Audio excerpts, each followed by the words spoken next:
आप किसी भी चीज़ को अच्छे से याद करते हैं, एग्ज़ाम की तैयारी में जी तोड़ मेहनत करते हैं, लेकिन ऐन मौके पर सब भूल जाते हैं या कुछ याद रहता है और कुछ भूल जाते हैं। क्या आप चाहते हैं कि आपकी बुद्धि कई गुना बढ़ जाए?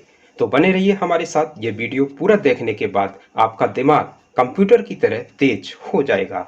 मैं आपको कुछ ऐसी ट्रिक्स बताऊंगा जिससे आपकी इंटेलिजेंस और बुद्धि कम से कम 10 गुना तो बढ़ ही जाएगी। आप ये वीडियो पूरी जरूर देखना, क्योंकि इस वीडियो को देखने के बाद आपकी ज़िंदगी बदलने वाली है।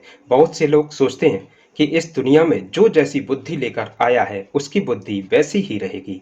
तो आज मैं ये गलतफहमी तोड़ने वाला हूँ। इंटेलिजेंस और मेमोरी बढ़ाने के कुछ ट्रिक्स होते हैं जो सभी लोगों को नहीं पता होते हैं। सबसे पहले आप अपने दिमाग में आ रही बेकार की आवाज़ों को तुरंत शांत करिए। हमारे दिमाग में हमेशा कुछ ना कुछ चलता रहता है। अगर आपको अपनी इंटेलिजेंस को बढ़ाना है तो सबसे पहले अपने दिमाग में आ रही बेकार की आवाज़ों को शांत करना ही होगा। आपके दिमाग में हमेशा कुछ ना कुछ चलता ही रहता है और दिमाग हमेशा कुछ ना कुछ बड़बड़ करता ही रहता है। इसी बड़बड़ की आवाज़ को बंद करना है। इस बड़बड़ को बंद करने के वैसे तो बहुत से तरीके हैं, फिलहाल मैं आपको कुछ ऐसे तरीके बताऊंगा जिससे आपके दिमाग की बड़बड़ की आवाज़ें बंद हो जाएंगी। जब भी आपके दिमाग में ज़्यादा आवाज़ें आ रही हों, दिमाग में ज़्यादा बड़बड़ चल रही हो, तब आप सबसे पहले अपने मुंह को बंद करें और नाक से गहरी सांस लें। सांस लेने के बाद 7 सेकंड के लिए सांस को ऐसे ही रोक कर रखें। फिर जब सांस छोड़ें तो 7 की गिनती गिनते हुए सांस छोड़ना शुरू करें। आप अपने हिसाब से भी समय निर्धारित कर सकते हैं। इसी तरह 2-4 बार दोहराएं। प्रत्येक प्रक्रिया के बीच में थोड़ा सा रेस्ट लें, आराम करें। इसके अलावा आप मेडिटेशन भी कर सकते हैं, किसी शांत जगह पर अपना ध्यान केंद्रित कर सकते हैं।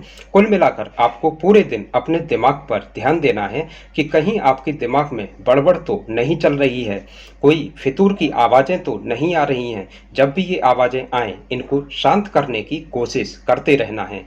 रोज़ाना कोशिश करने से 6-7 दिन में ये आवाज़ें आना निश्चित रूप से बंद हो जाएंगी। इमेजेस भले ही बनी रहें, लेकिन पूरे दिन उन आवाज़ों को शांत करने की कोशिश करते रहिए। मतलब मन ही मन में बात मत करिए, केवल चीज़ों को ऑब्जर्व करिए। इसको 6-7 दिन करने के बाद आप ये नोटिस करेंगे कि ये बेकार की आवाज़ें अब बंद हो चुकी हैं।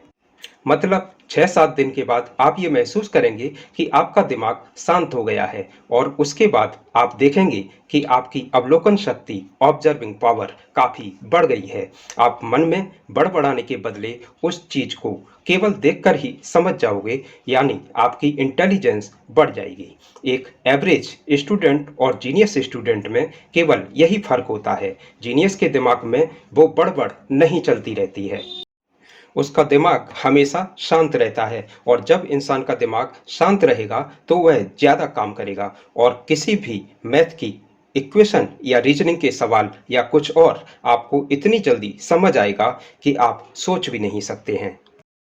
इंटेलिजेंस तो आप ऐसे बढ़ा सकते हैं। मतलब अभी मैंने जो आपको बताया, अगर उसे आप प्रैक्टिस करेंगे तो आपकी समझने की शक्ति या एकाग्रता, यानी एकाग्र होकर किसी भी चीज़ को समझने की शक्ति बढ़ जाएगी। लेकिन इसके बाद आप ये ज़रूर चाहेंगे कि इंटेलिजेंस के साथ साथ आपकी याद करने की शक्ति भी बढ़ जाए। किसी भी चीज़ को या किसी भी कंटेंट को हम 5 ज्ञानेंद्रियों के माध्यम से याद रख पाते हैं। हमारी 5 ज्ञानेंद्रियाँ कौन-कौन सी हैं? पहली है विजुअल, यानी किसी चीज़ को देखकर याद करने को विजुअल लर्निंग कहते हैं। जैसे आपने किसी भव्य इमारत को देखा और फिर उसे याद रखा, उस इमारत की इमेज को आपने अपने दिमाग में बैठा लिया, तो आपने विजुअल लर्निंग का प्रयोग किया। दूसरी ज्ञानेंद्रिय है ऑडिटरी सेंस, यानी किसी की आवाज़ को याद रखना। आपने कभी ना कभी गाने तो जरूर सुने होंगे और सुनते सुनते ये गाने याद भी हो गए होंगे, तो इसी को कहते हैं ऑडिटरी लर्निंग। तीसरी है ऑल्फैक्टरी सेंस, यानी आप किसी भी प्रकार की गंध को नाक के जरिए याद रख पाते हैं। चौथी है टेस्ट, आपको अपने खाने पीने की चीज़ों का स्वाद तो याद रहता ही होगा, तो ये है टेस्ट की मेमोरी। पांचवी है फील, यानी फीलिंग के जरिए किसी चीज़ को याद रखना। फीलिंग की अगर बात करें तो कभी आग से हाथ टच होने पर जो आपको फीलिंग आई होगी वो अभी भी भूले नहीं होंगे। तो किसी भी चीज़ को आप देखते हैं, सुनते हैं, फील करते हैं या सूंघते हैं, तब वो मेमोरी बनकर आपके दिमाग में स्टोर होती है। आपका दिमाग एक कंप्यूटर की तरह है, बल्कि कंप्यूटर से भी तेज। तो फिर हम याद की हुई चीज़ों को भूल क्यों जाते हैं? वो इसलिए कि हम याद करने की जो सही टेक्निक है उसे फॉलो नहीं करते। हम ज़्यादातर क्या करते हैं, केवल चीज़ों को, क्वेश्चन आंसर को रटने की कोशिश करते हैं। जैसे the dog jumped over the fence को आप बार बार बोलकर याद करते हैं। The dog jumped over the fence, the dog jumped over the fence. ये तो सिर्फ एक लाइन है, आप पूरे पूरे आंसर इसी तरह से याद कर लेते हैं। आप जो बार बार बोलते हैं उसकी साउंड को आपका दिमाग याद कर लेता है। बार बार बोलकर याद करना वास्तव में ये बहुत ही कमजोर तरीका है याद करने का। और इसमें 5 सेंस में से केवल एक ही सेंस आप यूज करते हैं। जब 5 सेंस हमको ईश्वर ने दिए हैं तो एक ही सेंस का यूज क्यों? क्योंकि हमें पता ही नहीं है 5 ज्ञानेंद्रियों का यूज करके किसी भी चीज को हम सालों साल तक याद कैसे रख सकते हैं। जैसे आपको याद करना है the dog jumped over the fence, तो सबसे पहले अपनी कल्पना शक्ति का इस्तेमाल करो। उस चीज को फील करो। आप सोचो एक कुत्ते के बारे में, वो फेंस के ऊपर से जंप लगा रहा है। मतलब किसी भी सेंटेंस को एक सीन की तरह याद करो और किसी भी चीज को यूनिक बनाने की कोशिश करो, क्योंकि हमारे दिमाग को यूनिक चीजें पसंद हैं। यूनिक मतलब औरों से अलग।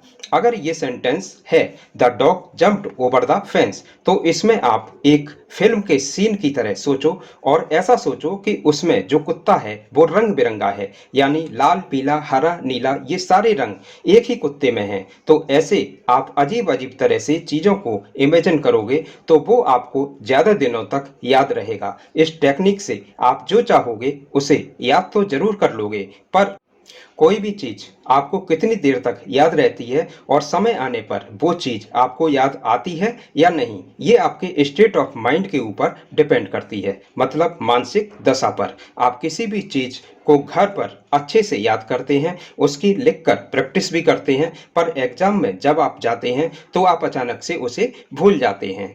सही बात यह है कि ऐसा नहीं है कि चीज आपकी मेमोरी में, आपके दिमाग में नहीं है। वो चीज आपके दिमाग में पड़ी होती है, पर आप अपने मन की दशा के चलते, स्टेट ऑफ माइंड के चलते भूल जाते हैं। आपके अंदर जो एग्जाम का डर है वो आपके ऊपर हावी हो जाता है और इसीलिए आप भूल जाते हैं। लेकिन अगर आपको अपनी मेमोरी स्ट्रांग करनी है, याददाश्त तेज रखनी है, तब आपको स्टेट ऑफ माइंड, मानसिक दशा को रिलैक्स रखना होगा।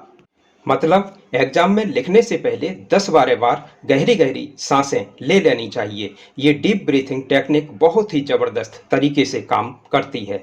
गहरी गहरी सांस लेने से आपके अंदर ज़्यादा ऑक्सीजन पहुंचती है, जिससे आपके दिमाग की शक्ति बढ़ जाती है और आप रिलैक्स हो जाते हैं और तब आप किसी भी याद की हुई चीज को रिकॉल कर पाते हैं। आपको हर याद की हुई चीज आसानी से याद आने लग जाती है। ज्यादातर लोग रिकॉल करने की कला को नहीं जानते। जो टेंशन में भी रिलैक्स होना जान जाते हैं उसे ही सुपर स्मार्ट स्टूडेंट यानी जीनियस स्टूडेंट कहते हैं। रिलैक्स होना उतना आसान नहीं है, पर मैंने आपको रिलैक्स होने का सीक्रेट बता दिया है और वो है गहरी गहरी सांसें लेना। डीप ब्रीथिंग टेक्निक का यूज आप अभी करके कमेंट बॉक्स में जरूर बताना कि आपको कैसा फील हुआ। आशा करता हूं कि इस वीडियो के माध्यम से जो संदेश मैं आप सभी तक पहुंचाना चाहता था वो संदेश आप सभी को मिल गया होगा।